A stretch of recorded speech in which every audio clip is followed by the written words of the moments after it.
और पाकिस्तान के बंटने के सिलसिले में दो बहस इस देश में बहुत कॉमन हो गई है और एक नैरेटिव बहुत आसानी से कहा जाता है, अंग्रेजों ने हमें बांट दिया, अंग्रेजों ने हमें बांट दिया। ये बहुत दिन तक चला, भारत के दो टुकड़े अंग्रेजों ने कराए, ये हुआ। फिर ये कहा गया कांग्रेस ने देश को बांटा है, यही हो रहा है। इसी बात विवाद में चल रहा है, बीजेपी कहती है नेहरू जी ने किया, इसने किया। लेकिन जो असली उसका कल्प्रिट है, जो चोर है, हम इसलिए उसके बारे में नहीं बोलते कि जैसे हमको इस्लामिक आतंकवाद कहने में डर लगता है, इसी तरीके से हमने कभी ये नहीं कहा कि भारत और भारत का जो विभाजन था वो भारत की मुस्लिम लीग ने कराया था।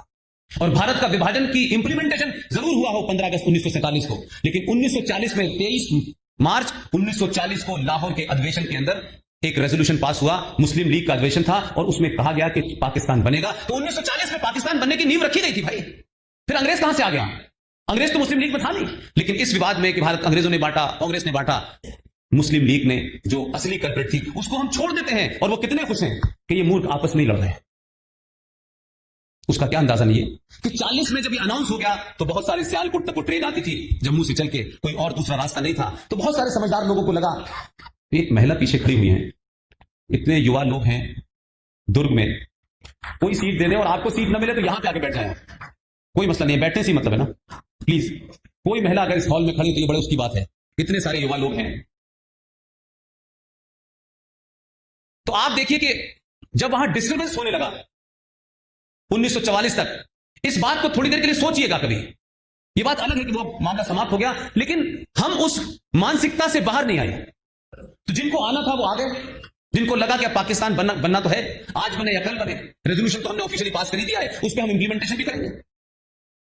14 अगस्त 1946 की घटना किसी को याद है? ये इस देश में ऐसी घटनाएं हैं कि जिसे भुलाया नहीं जा सकता, जिसको इग्नोर भी नहीं किया जा सकता। 14 अगस्त 1946 को इस देश में मुस्लिम लीग के नेताओं ने कहा था डायरेक्ट एक्शन। डायरेक्ट एक्शन का मतलब यह था कि हम कोई मांग संविधान के माध्यम से तुमसे नहीं मांगेंगे, हम सीधे सड़क पे उतरेंगे। और इस देश में पता नहीं लोग, आज तो गूगल का जमाना है, इंफॉर्मेशन का फ्लो है, कम्युनिकेशन इतना है, इंफॉर्मेशन इतनी है कि आपके पास किसी सोर्स की कमी नहीं है। 14 अगस्त 1946 को यूनाइटेड बंगाल का चीफ मिनिस्टर था सौराब वर्दी। उस सौराब वर्दी ने, देखिए कि जो उस वक्त भी लोग थे जिनको बार बार कहा जाता है कि हम एक थे, हमने सारी लड़ाई आजादी की एक साथ लड़ी, इस बड़े झूठ को मैं फ्रॉड ही कहता हूं। सौराब वर्दी यूनाइटेड बंगाल का चीफ मिनिस्टर था। उसने अपनी जो लोकल पुलिस थी, स्टेट पुलिस थी, उसको 3 दिन की छुट्टी पे भेजा। सारे डॉक्यूमेंट अवेलेबल हैं, और कोई डॉक्यूमेंट में बार बार आरएसएस का नाम इसलिए लेता हूं, इस देश में ये फैशन हो गया है कि जैसे ही कोई आप तथ्य को कहे तो आपको कॉर्नर करने के लिए इसे आरएसएस का बता दो। कोई राइट विंगर है, ये एंटी मुसलमान है भाई, इसलिए झूठी बातें कह रहा है। गूगल के दौर में कुछ छुपाया नहीं जा सकता, और नहीं छुपा इसीलिए लोग जल्दी जल्दी अंदर जा रहे हैं। जो पहला डायरेक्ट एक्शन हुआ, सौराब वर्दी ने अपने राज्य की पुलिस को 3 दिन की छुट्टी दी और सड़कों पे हिंदुओं का सामूहिक कत्लेआम हुआ। उसकी तस्वीरें आप देखेंगे तो आज का समाज डर जाएगा। खूब खुल्लम खुला, ये मैं इसलिए डेट बता रहा हूं, 14 अगस्त 1946 को भारत में पहला डायरेक्ट एक्शन हुआ मुस्लिम लीग के कहने से, जिसमें हजारों लाखों हिंदू मारे गए। और उस जमाने तो ना बंदूक थी, ना दूसरे वेपन थे, लिटरली तलवारों से जो कत्लेआम होता है, सड़कों पे, रेलवे स्टेशनों पे, बस स्टैंड पे, ऐसे लग रहा था कि मतलब सिर्फ लाशें लाशें बिछी हुई हैं। वो तस्वीरें सब अवेलेबल हैं, और अगर आपको नहीं मिल रही हो तो कलकत्ता चले जाइए, बड़ी लाइब्रेरी है, वहां सब कुछ मौजूद है, पूरे अखबार भरे हुए, सब लिखा हुआ है, लेकिन हमने उसको पढ़ना ही नहीं चाहा।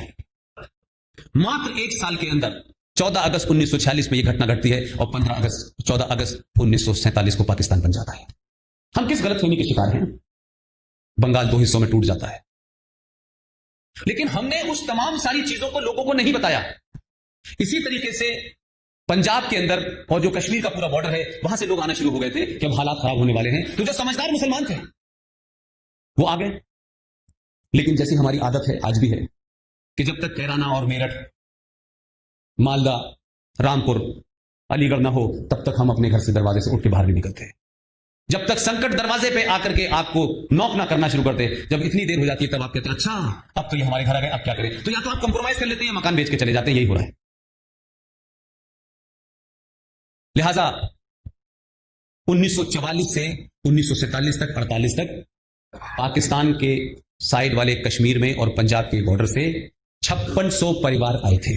ये सब सरकारी रिकॉर्ड की बात है, ये कहीं 5 जन में छुपी हुई खबर नहीं है, कोई आरोप नहीं लगा सकता है। इसलिए तथ्यों पे हिस्टोरिकल उसको हमेशा टेम्पर मत कीजिएगा, मेरे फेवर में जाए या मेरे खिलाफ जाए, क्योंकि आज की जनरेशन के पास अगर हम कुछ भी गलत कहेंगे, डॉट बराबर भी गलत कहेंगे, तो जिस जनरेशन को आप लोग कहते हैं कि ये युवा जनरेशन है, ये मोबाइल में लगी रहती है, ये पिज्जा खाती है, ये मोमोज खाती है, इनको वही जनरेशन सबसे बड़ी राष्ट्रवादी है।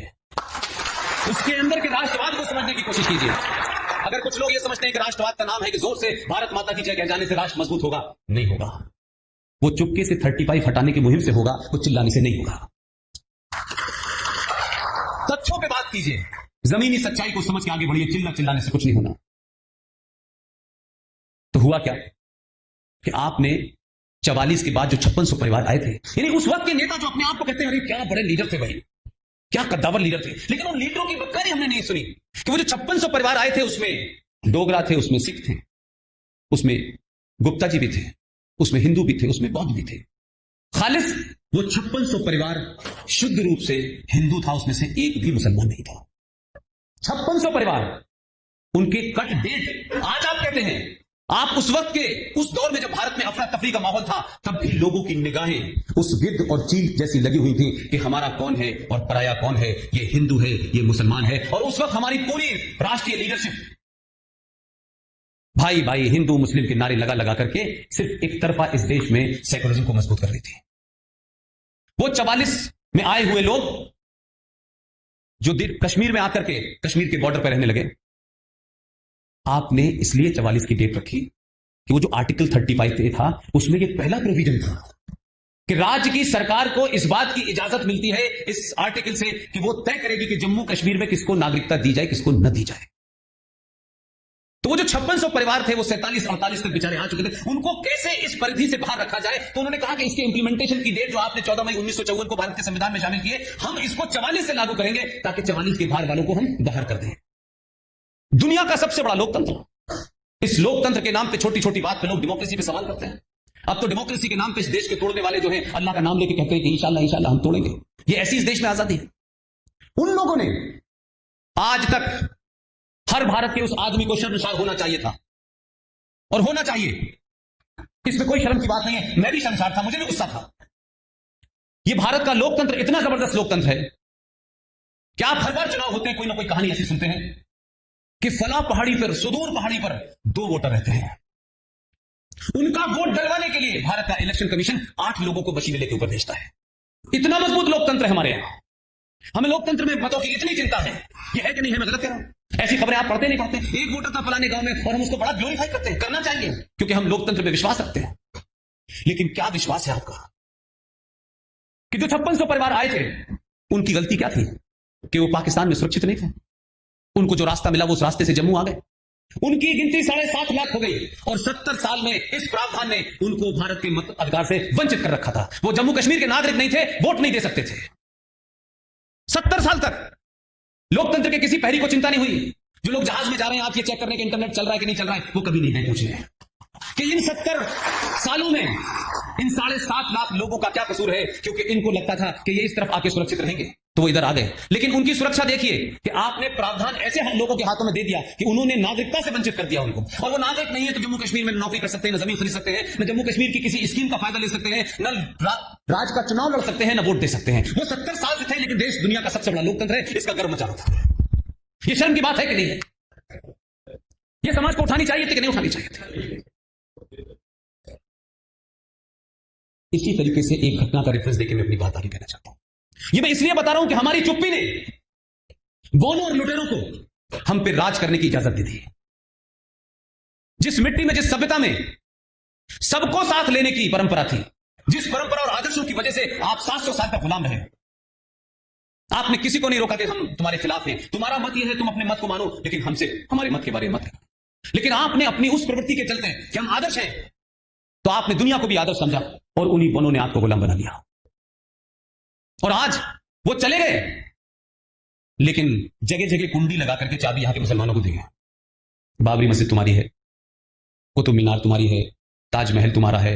अब मुझे यह समझ नहीं आ रहा कि ये बाबर के वारिस हैं, औरंगजेब के वारिस हैं, या कश्मीर में अब्दुल्ला साहब के जो पूर्वज हैं, अब्दुल्ला साहब प्राइवेट मीटिंग में तो बताते हैं, सार्वजनिक कहने से डरते हैं। 1722 में इस अब्दुल्ला परिवार के पूर्वज का नाम था राघो राम, जो साहब इस देश को एक तराना देके गए हैं, सारे जहां से अच्छा, वगैरह वगैरह। वो मोहम्मद इकबाल साहब भी कश्मीरी पंडित ब्राह्मण थे। तो जो यहां कन्वर्ट हुए, यानी आप ट्रेजेडी देखिए जीवन की, कि जो लोग उस वक्त जो भी भारत में आए, उन्होंने तलवार के जोर पर अत्याचार करके आपको कन्वर्ट कर लिया। और उनका मॉरल देखिए कि जो उन्होंने तलवार के जोर पर सलमान पहन ली, वो आपको, आज के समाज को, मेरे पूर्वजों को, मेरे दादा परदादाओं को, उनसे कह रहे हैं, उन्हें डरा रहे हैं, तुम औरंगजेब से ज्यादा तो खतरनाक नहीं होना, तुम बाबर से ज्यादा तो अत्याचार नहीं कर सकते। हम जब नहीं बदले तो अब क्या बदलेंगे भाई? तो अब ये जो कन्वर्जन है, धर्म परिवर्तन का जो चक्कर चल रहा है, मजहब के नाम पे परिवर्तन का जो चक्कर चल रहा है, और वो लोग आपको डरा दे रहे हैं, आपको इतना डरा रहे हैं, ऐसा लग रहा है कि जैसे सारा पुरुषार्थ उन्हीं में था। तो ये पुरुषार्थ तब कहां चला गया था जब सलवार पहनने दे। तो आप तो 2 रुपए किलो चावल की वजह से कन्वर्ट हो गए, हम उस वक्त भी कन्वर्ट नहीं हुए जब हमारी गर्दन पे तलवार रखी हुई थी। तो तुम हमको क्या बदलोगे भाई? इसी तरीके से जम्मू कश्मीर राज्य का जो संविधान है, जिसको मैंने अभी 3 महीने पहले लिया था, अब मैंने उसका विसर्जन कर दिया है। उस संविधान में एक एपिसोड, ये मैं इसलिए बता रहा हूं कि आप सोचे कि कितने गहराई तक जड़े हैं। और शायद इस घटना के बाद जो 6 अगस्त को हुई है, तो पूरी दुनिया में और देश भर में जो प्रतिक्रिया हो रही है, उससे आपको अंदाजा होगा कि हम अपने घर के अंदर किचन का दरवाजा किधर खोलेंगे और बेडरूम में कौन सोएगा, ये हम तय करेंगे, पड़ोसी तय करेगा। तो संविधान की धारा हम हटाएं ना हटाएं, ये हमारा मामला है। इसके लिए बांग्लादेश में 2.5 लाख लोगों का जुलूस क्यों निकल रहा है? पाकिस्तान को इसकी क्यों चिंता हो रही है? क्योंकि जड़ें हैं, भारत में उनकी जड़ें बहुत गहरी हैं। 60 लोग सुप्रीम कोर्ट गए हैं। दुर्भाग्य है, मुझे अभी भी कहने में कोई झिझक नहीं है, उसमें 20 कश्मीरी पंडित भी हैं। कि मुझ जैसे आदमी जिसका बाप दादा परदादा कभी कश्मीरी नहीं गया, मेरा तो जन्म उत्तर प्रदेश में हुआ, न मेरा कश्मीर से कोई इंटरेस्ट है, न लेना है न देना है, न मुझे जीवन में कोई चुनाव लड़ना है, न मेरा कोई राजनीतिक महत्वाकांक्षा है। मैंने तो साधारण सी अपनी नौकरी छोड़ के ये काम शुरू किया कि मुझे लगता था कि मैं ये कंट्रीब्यूट कर सकता हूं, तो मैंने एक एक्सपेरिमेंट किया और कंट्रीब्यूट हो गया। इसलिए मैं आज आपके बीच में खड़ा हूं।